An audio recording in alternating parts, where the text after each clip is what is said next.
All right, Olivia. It's been a couple days since your epic run at BU, and you've had a couple days to reflect on it. So, how are we feeling? Number two all-time NCAA indoor 3K. Yeah, it feels good. It's exciting. I'm definitely really happy with that performance. So it's more than I thought I would do that race. So I'm definitely really happy about it.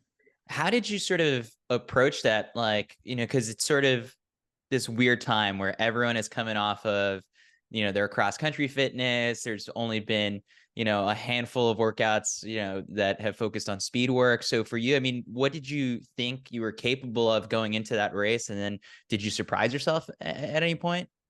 Yeah, I didn't have like a time in mind going into the race. I definitely just wanted to try to get a PR and to win. So that was like my two goals, just to like focus on racing the people around me and focus on winning. And then obviously a PR is always a fun thing to do. So I knew it was going to go out, or I knew that it was going to be paced around like 440 pace. So I just wanted to like try to hold on to the pacer and then maybe, work on not falling back in like the third quarter of the race and just like stay up there and maybe even like push the pace a little bit once the pacer fell off. And so, yeah, I was able to do that, which is good. I finally figured out how to not like fall back before, I have to use my kick to catch up. So, yeah, it was a fun race. Do you like the 3K distance? It's that weird mix of sort of like, all right, you need a 5K runner's strength and then you need the speed of a miler, but it's also the distance that you contest over water barriers. So the 3K is so weird.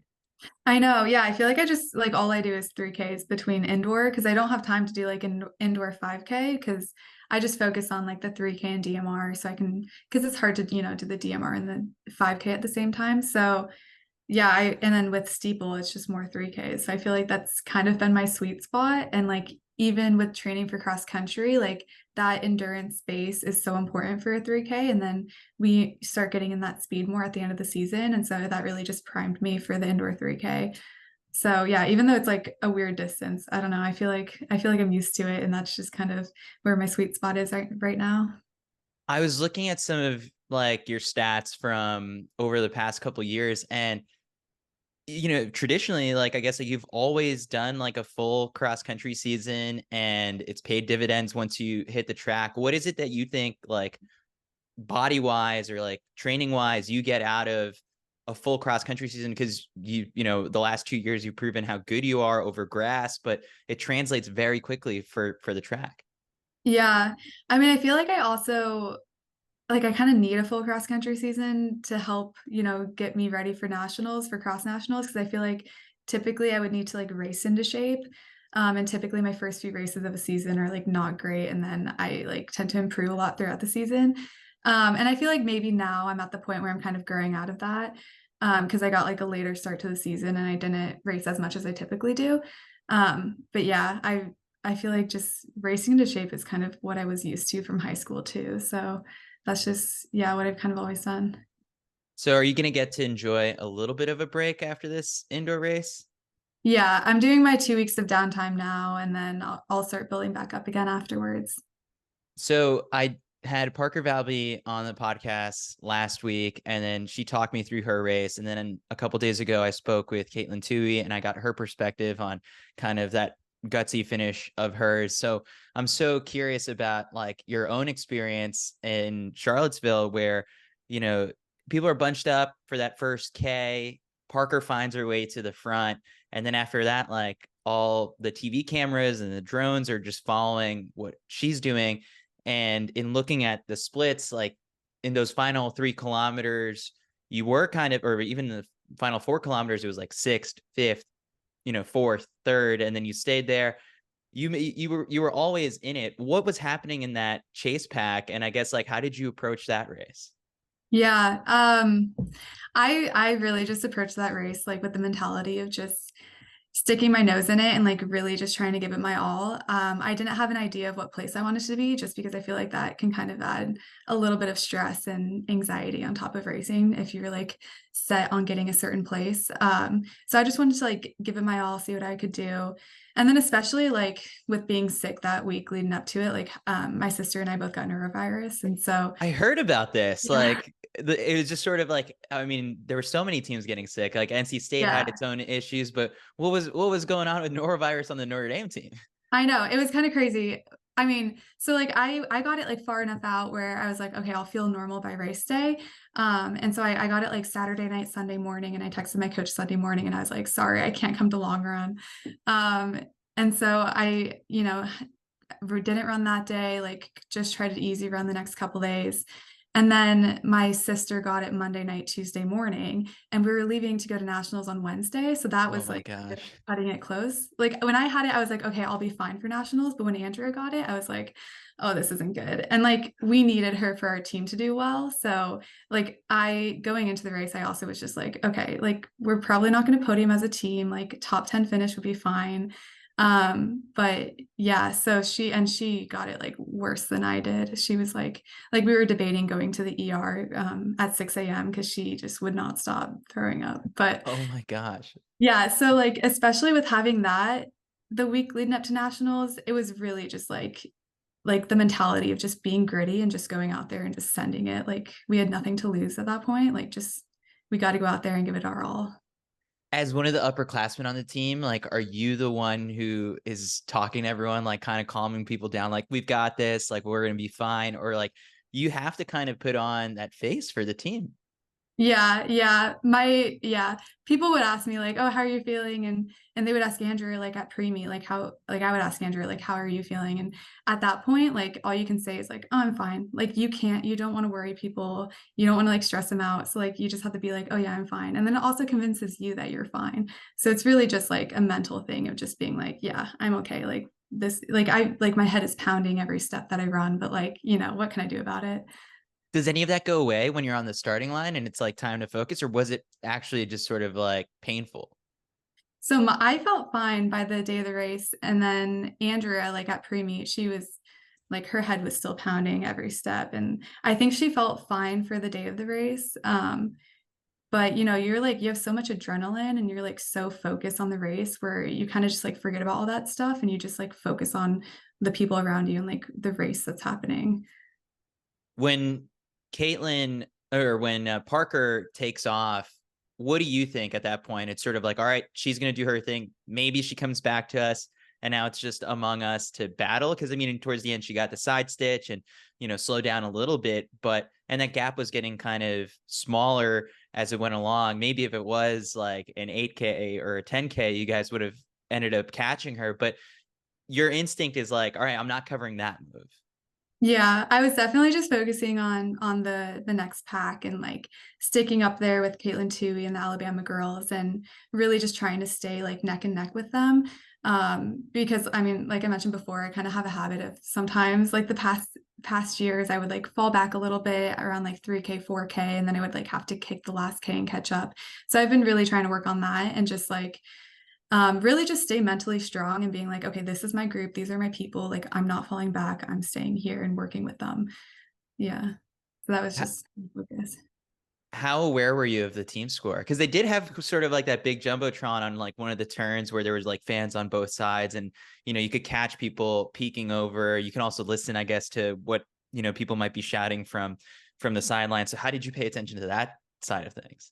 I had no idea where we were as a team. I wasn't looking at the board. I don't think my coach was yelling anything about points for the team, to me at least. So like the only reason why I went to go look at the score after the race, like all of our team huddled in that tent by the finish line. And Aaron Strzelecki and my sister Andrea were like, we think we're around 40th, like we think we might have been All-American, but we don't know. So then I went to go find my coach to like look at her phone to see what the places were to see if they were All-American. And I found out they were All-American. And then I saw the team scores and I was like, wait, that's his fourth place. Like there's no way. And my coach was like, yeah, like it might change, like it might not be finalized yet. And so I was just kind of like disbelief, like, okay, let's not say anything yet to the other girls. Like, it's not for sure that we're fourth place. But yeah, it was definitely so shocking. Like after just getting sick that week, I thought there was no shot that we would be able to podium. Team ends up finishing fourth, matches the preseason ranking.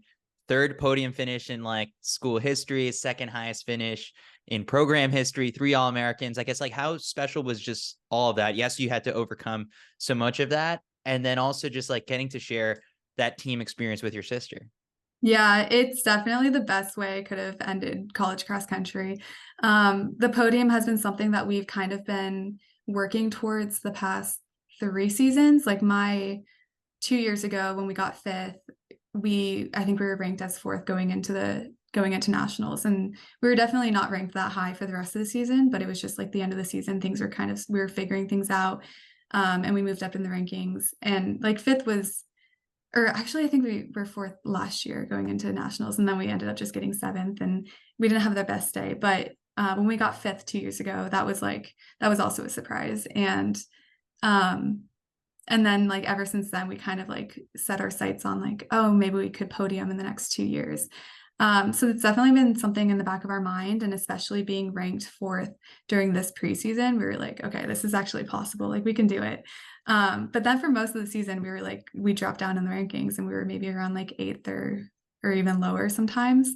So I try not to focus on that too much.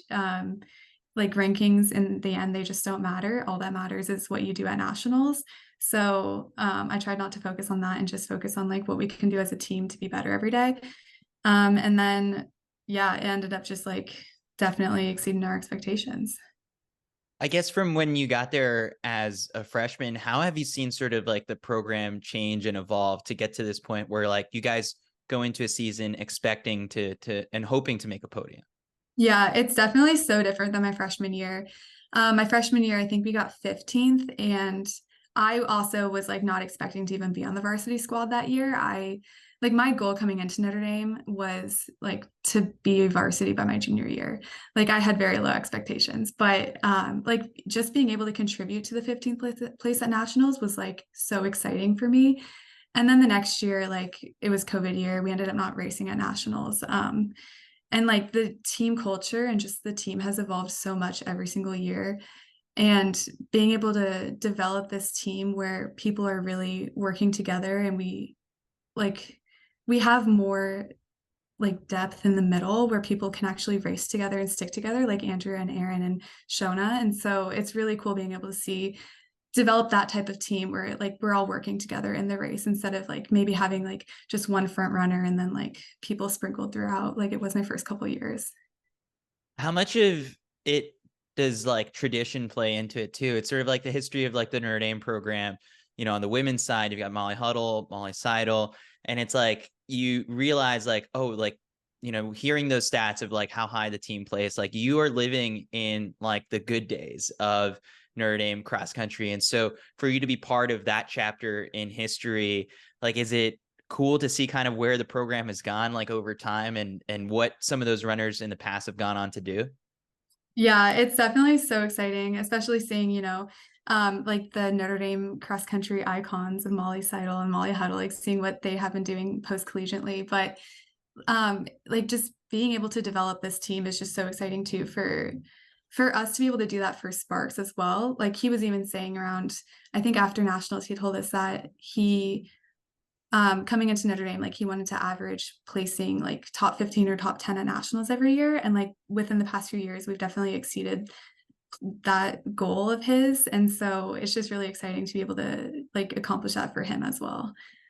What is Coach Sparks' kind of like training philosophy like boiled down to, or like what does he kind of continually hammer home? Because, you know, I went to school at Marquette, but I was kind of like the honorary Notre Dame groupie of sorts, where I'd go to, you know, the Mayo invite and the after parties that followed and like the cross country meets. And so for like the chapter of my college career, I was constantly at Notre Dame, and I loved, you know, kind of being around the track team. And so I was familiar with Carlson and Piani and their like kind of like coaching and training philosophy. So what is Sparks is like?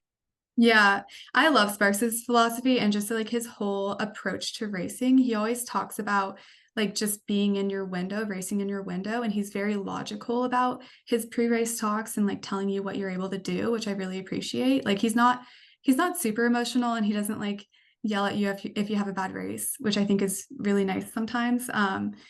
But he'll just say like, okay, like based on these workouts, you're able to run like between top 10 and top 20 in this race. And I feel like that gives me a lot of peace going into races, because then I just like have this logical approach to it. I'm like, yeah, like I'm able to do this. And that's like a fact based on my workouts. So I really appreciate that. And then, yeah, his training is really like, it's aerobically based. He always says that he aims to be the most aerobically fit team in the country. And then, so we do a lot of like aerobic stuff for most of the season. And then we like get that speed in at the end of the season. It's so interesting, especially how it's paid off for you in the steeplechase. Because I look at some of the competitors you have like on the pro side, and like so many of them are training at altitude. Like it's Emma in Boulder, it's Courtney Wayman out in Utah, and Chrissy Gear in Flagstaff. And so for you, you've got to find a way to make it work while you're at Notre Dame. I guess like South Bend, I've heard Yard's kind of take on like how much she didn't love South Bend, but as a training location, what have you thought of it? I mean, I think it makes you a tough runner. It Definitely does, it especially the builds some wintertime. character. Yeah. I don't think it's that bad. It's like once you have the right clothes for running in the winter, then you're fine. And it makes it so much easier having a team to go out and do your runs with. If I was alone, like that would be really tough running in the winter. But like, you're chatting with your friends, and running's still fun when it's like snowy and 20 degrees. But yeah, it's good. We have a lot of good like bike paths and places like that, and like it gets really plowed around campus like almost immediately, so it's still really easy to run around campus in the winter. And then towards the end of track season, it starts getting hot and humid in South Bend, and I feel like that also just helps. The humidity training is poor man's altitude, so I feel like that was definitely beneficial for me at the end of my track season. So your dad went and ran at Notre Dame in the 90s, but like if we go back to sort of like that recruiting trip a couple of years ago, like what drew you to the program? Yeah, so I didn't take my recruiting visit until January for Notre Dame, because my dad was like, if you want to go to Notre Dame, like you need to see it at its worst. And so I saw it when it was like all snowy. And I visited a week before they had the infamous polar vortex, where I think it goes Oh, to like negative 46 degrees with wind chill. So I definitely saw it at its worst, almost its worst. I didn't see it at the polar vortex, but the week before. And that didn't scare me away. I was like, yeah, I can deal with this. It's fine. Like I have a winter coat and I'll get through it. But what really drew me to the team is like the combination between the really good academics and really good athletics. And then I really liked Sparks's approach to coaching. And I also just thought Notre Dame as a whole, like the community was really special on campus, and there's a lot of school spirit for sports, and everyone else just seemed like super collaborative and super like nice to everyone and super welcoming. So I just kind of like the campus as a whole too. with regards to the steeplechase, like I think I read this that your dad was the one who kind of suggested it because in Washington it's not contested in high school. What's the deal with that? Yeah, so it's not a sport during the regular season in high school, but they have like the Portland Track Festival was always a couple weeks after state, and then like New Balance Nationals, those are kind of where I raced it in high school a little bit. And I just always thought it looked super fun. And I would like see it when I was like a freshman and sophomore, and my track coach was like, there's no way you're doing steeple, like you're going to get injured, don't do it. And so then my dad actually took over and started coaching me my junior and senior track seasons, but not cross country, just track. And so he was like, he asked me if I wanted to do steeple, and I was like, yeah, I want to give it a shot. So and he's from New York State, so like he attempted it in high school, or he attempted it when he was little. I think he ran it in 8th grade, and I think he still has like the 8th grade record for Oh, steeplechase, really? but something like that, yeah. But nobody runs it anymore as an 8th grader, so yeah. But he has a photo from it, and like he was so short as an 8th grader, like he was stepping on every barrier. So he to coach me, he just kind of looked up YouTube videos, and we went to a public track in Seattle, and we put the barrier over the sand pit and just started trying to do water jumps. And I was like landing with 2 feet in every water jump, but it was definitely like a fun introduction to steeplechase, and I ended up just really liking it the couple times I tried it in high school. And when it comes to like steeple form and technique, is there anyone you try to like kind of mimic or model? Because like you watch how some of these East Africans go over, and it's totally different from like what you see from an Emma Coburn or Courtney Frericks. And so there's many ways to do it. What works for you? Yeah, there's so many ways to do it. I mean, even like Courtney Wayment has such a different steepling style than like all the other Americans. But I mean, I just tried to learn it by, the most popular way that I've seen in the videos. Just and I also, before my first couple years before I would race the steeplechase, I would watch like Emma Coburn in the Olympics racing the steeplechase, she was like perfect form. So I would kind of try to like get that like mentality of that form. But honestly, like my form is just like I stutter step a lot. And so I'm not as pristine as she is yet. But yeah, I definitely would look at Emma Coburn's form. It's so funny because it's sort of like we've gotten to this point now where like these all-time greats are competing against college kids who watch them on YouTube. And so I was having this conversation with Corey McGee about how Parker Valby said that she looked up to Corey, and I was like, Corey, like, we're not that old, and like there's these college kids who have looked up to us. Now for you, I guess like 2021 Olympic trials must have been like a pretty formative experience, because that was, I guess, one of the first times you're up against these women that you looked up to. Yeah, it was like insane at that time. Um I was definitely, I was like starstruck being in that race and seeing Courtney Frericks. And I was in Courtney Frericks' race for the prelim, and we were like lining up to go to the track, like to go underneath before the race. And um I like asked her a question. Like I didn't realize it was her standing in front of me. And I like asked her, like, oh, are we like lining up in our number order? And she like turned around and she was like, oh no, not yet. And I was like, that was Courtney Frericks. She just talked to me. Like that's insane. So I think that race was more just, being there for the experience. And I think it was a good experience, just like, learning how to be in such a competitive like race at such a high level.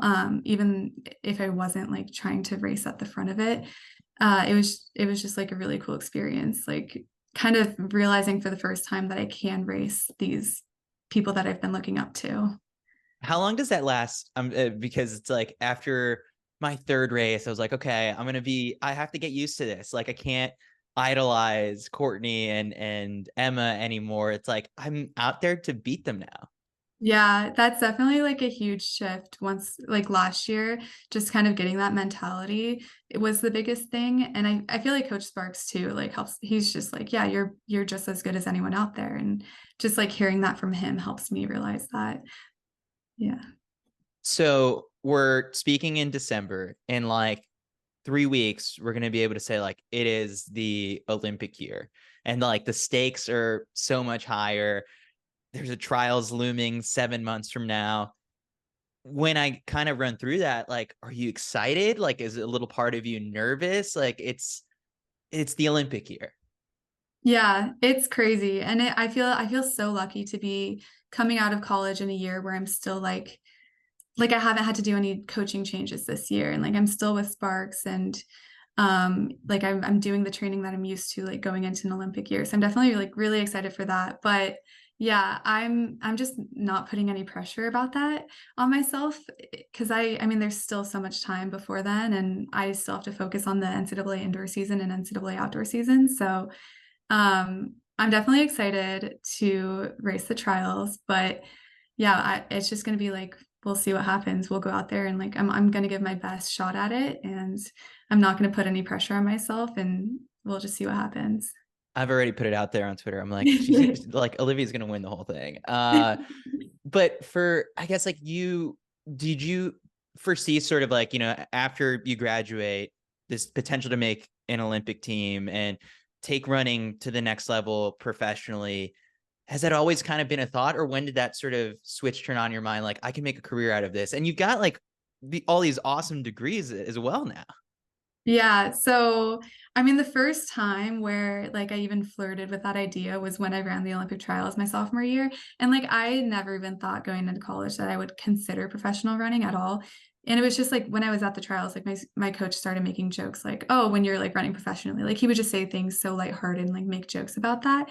But then I like the past 2 years, I've never really, seriously considered that until really until I ran USA's last summer. then that was like kind of the turning point where I was like, okay, this is possible. Like this could be a good career for me post collegiately. So yeah, I definitely haven't started thinking about it seriously until more recently. The fourth place finish at last year's USA's, you walk off the track, are you like disappointed? Like, are there some tears of sadness? It's like just missing out on like a world championship team, but then again, like knowing that you're still in college and like you're fourth in the country against these pros, some of whom like have made teams in previous years. Yeah, it was definitely only happy tears. I think fourth place was the best place for me to be in because I still really care about the NCAA cross country season. And I think pushing my season to worlds would have been really challenging for me to come back for cross country.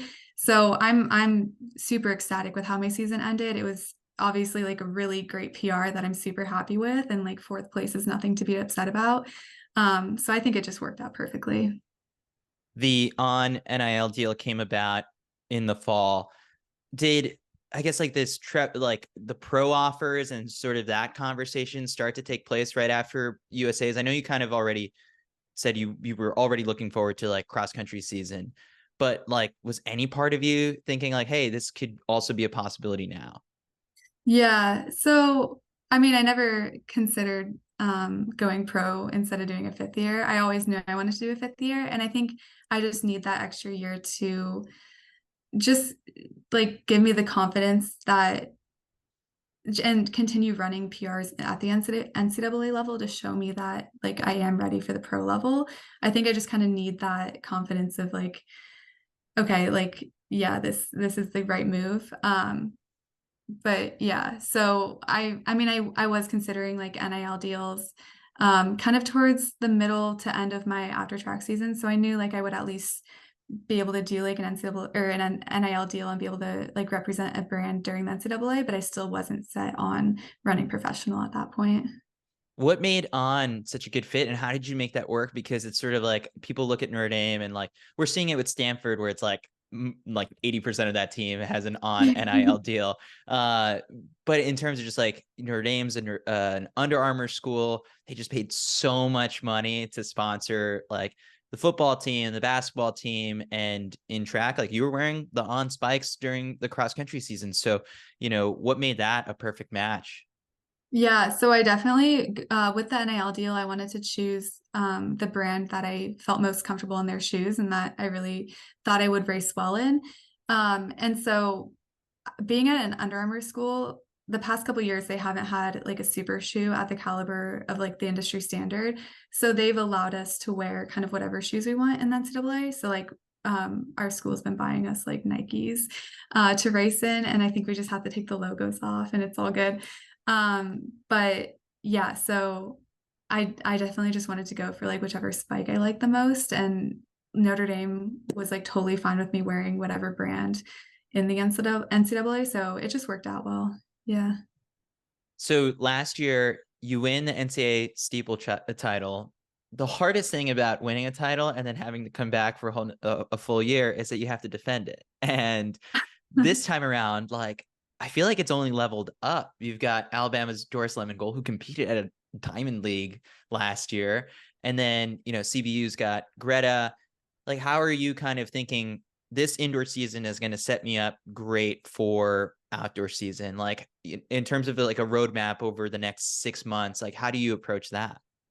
Yeah, so yeah, I'm definitely excited for indoor season first. I like to focus on just like, one race at a time, like just continuously improving. And so at least last year, definitely like indoor nationals really gave me the confidence that I could win the steeplechase and outdoors, which I wasn't really thinking about before, just because, I don't like want to set my expectations too high because I don't like being disappointed. But so I think like getting second at indoors last year really showed me that I do have the capability of winning. So I'm just excited to, be able to challenge myself and be competitive and see what I can do in indoor this season. And hopefully, I'm able to defend my title in outdoor. This full send mentality that you've kind of have to races, like are you and your sister, because you guys are twins, like different in that sense, or is it both of you like we're all in all at once, like let's do this thing? Yeah, I think, I mean, That's definitely been my mentality, and I think she's had a little bit of a harder time like getting that really race mentality down. But it's definitely something we've talked about a lot, and like she's definitely improving on that race mentality and just having that confidence going into a race. How can someone tell the two of you apart, like when it comes to racing, like running form? Like, is it exactly the same, or do you two do something a little bit different where it's like, oh, her arms are a little higher or lower? Like, when it comes to running, is it identical?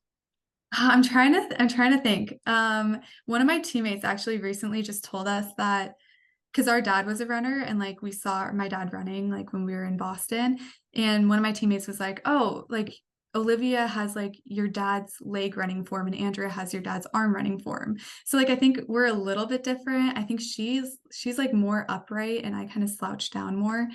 Um, yeah, I feel like I don't even know the difference between our forms. Like they're a little different. I feel like you can kind of see the nuances if you like know how we've run for a while.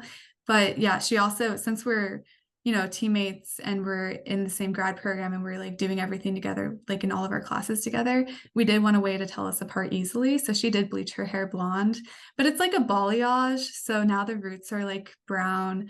So it's kind of harder when we're running and her hair's in a ponytail because her hair just like looks brown from the front. But that's like that would be the easiest way to tell us apart. Being part of a running family, like growing up, were turkey trots just like more competitive than most other families, or like are there certain conversations around the dinner table where it's sort of like, Dad, I'm coming for your PR in this event or whatever it might be? Like, how do those family dynamics work? Yeah, there's definitely a lot of running talk. Our brother was also a cross country runner. So yeah, three of the four kids are runners. Our older sister is the only one who wasn't a runner, and then she was a figure skater and a dancer, like my mom. My mom was a figure skater. So they definitely get annoyed with how much running talk there is. And at some points, my mom's just like, okay, we need to change the subject. Like, let's talk about something else. But I think it's a lot of fun. I mean, I feel like my dad and I can never stop, like, you can never talk about running too much. This came up on my Discover page. I was going to bring it up on Instagram before this conversation, but it's your parents on Strava. Like, I think your mom logs like walks before like major races. Like, what's the story behind this? I love when parents are so supportive. It's like, I got to get my nervous energy out before my kid does something great on the track. Yeah, my mom definitely loves her Strava walks. She loves putting her photos out on Strava too. It's just fun for her to be able to do something and like explore whatever city that I'm racing in. And yeah, she's obviously so supportive. So she's like definitely very excited to see me race, and she needs to do something before those races too. I love that. All right. So final question that I've got that is basically how we ended the press conference at the NCAA cross country championships. And you weren't one of the athletes there, but I found it so funny and so interesting. It was Kyle Merber asking, Caitlin Toohey, Elise Stearns, and Parker Valby, what are you majoring in and studying in college? And then like, how does it help with your running? And so you've got a degree in marketing, a minor in studio art, currently pursuing a master's in business analytics. How does that help with running? That's a good question. I think especially my master's is it's challenging, and so it's definitely teaching me, just to push through the pain and to buckle down and like get stuff done. So I feel like that has shown a lot in my racing actually, just like being able to like, okay, embrace the pain, buckle down, like we're gonna get through this no matter how hard this is. But then also like, I don't know, I did a minor in studio art just for fun. It's like a little relaxing, like enjoyable. So I also like to, just have fun with my races and have fun with my training and, don't take it too seriously. And it's honestly like running should just be fun. And if you're not having fun with it, like then why do it? So yeah, I feel like you see that in both running and my academics. I love that answer. It was so much more thought out than Caitlin too, just saying like, got a business degree. I'm the businesswoman on the team. Um, Olivia, I appreciate you taking the time for this. Do you know what your next race is going to be at? I'm not sure. I think I might do the Mayo Mile at Notre Dame. Yeah. Okay. See, like that one, I feel like for a couple of years it fell off. It used to be the one that it's like everyone go. There's going to be a fast race. It was always going to be like a sub 4 attempt. And now, like on the men's side, like sub 4 is not all that hot anymore. And you've got 50 of them happening at like BU. But I feel like the Mayo Invitational lost its shine a bit. We definitely need to get it back. Yeah, we do. Bring back the Mayo Mile. It's a lot of fun, and I love our track. I love the atmosphere. It's like recently renovated, so it looks cool too. And then, oversized tracks are so much fun to run on. Do the after parties still happen? Yeah, Cinco de Mayo. Yes, there we go. Olivia, thanks so much for doing this and wishing you the best of luck the rest of the indoor season. Thank you so much.